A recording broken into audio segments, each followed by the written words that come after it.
निगम पार्षद राधिका ब्रॉल। आज इस वीडियो के माध्यम से केवल और केवल उन चीजों के बारे में बात करते हैं जिनको हमारे माननीय मुख्यमंत्री आईआईटी से पढ़े हुए केजरीवाल साहब देखते हैं। सबसे पहले बात करते हैं शराब के दामों में 70% फीसदी की। क्या बात है केजरीवाल साहब, मतलब आप तो एक परफेक्ट एग्जाम्पल हैं कि आपको सोसाइटी में कोई बैलेंस नहीं रखना। 70% दाम बढ़ेगा तो अमीर इंसान जो वैसे भी शायद लॉकडाउन के समय में भी अल्कोहल का इंतजाम कर रहा था वो तो ले लेगा, पर गरीब कहाँ जाएगा? क्योंकि अल्कोहल एक लत है। जैसे आपको लत है ना हर जगह अपना पोस्टर देखने की, उसी तरीके से शराब भी एक लत है केजरीवाल साहब।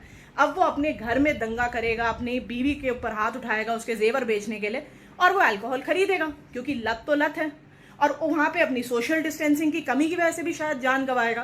तो अब पता नहीं कि दिल्ली की जनता शराब से जान गंवाने वाली है या सोशल डिस्टेंसिंग के अभाव से।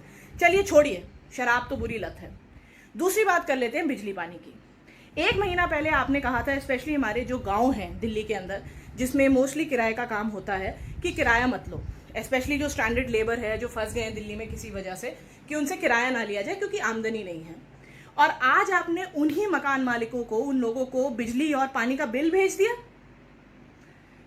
वो कहां से भरेंगे?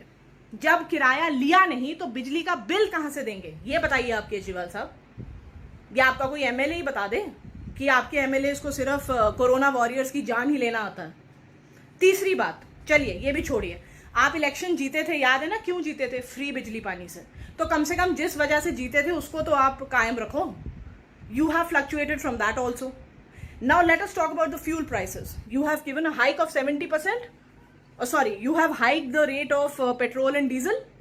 यानी कि लॉकडाउन के समय में जो अपनी जान की बाजी लगा के ऑफिसों में जाएगा अपनी स्कूटी पे या बाइक पे या स्कूटर पे, अब वो बड़े हुए पैसे से पेट्रोल और डीजल डलवाएगा। क्यों? क्योंकि केजरीवाल साहब को अपने विज्ञापनों के लिए पैसा चाहिए। आप तो कहते थे आपके पास सरप्लस पैसा है दिल्ली के पास, दिल्ली को जरूरत ही नहीं किसी एड की। और एड की बात कर लेते हैं, चलिए राशन की बात कर लेते हैं।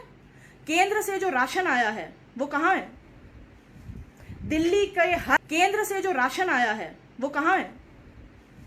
दिल्ली के हर पार्षद ने, क्योंकि बीजेपी अभी भी निगम में ज्यादा है, हर पार्षद ने निरंतर 1000-1500 से कम लोग नहीं होंगे जिन्हें राशन दिया है, खाना दिया है। तो आपने कहां खाना बांटा है केजरीवाल साहब? और बांटा है तो उसकी कोई छापा नहीं, आपने कुछ दिखाया नहीं, पोस्टर नहीं देखा ना मैंने, तो मुझे लगा शायद नहीं बांटा होगा। तो केजरीवाल साहब इन सवालों का जवाब कौन देगा? केंद्र।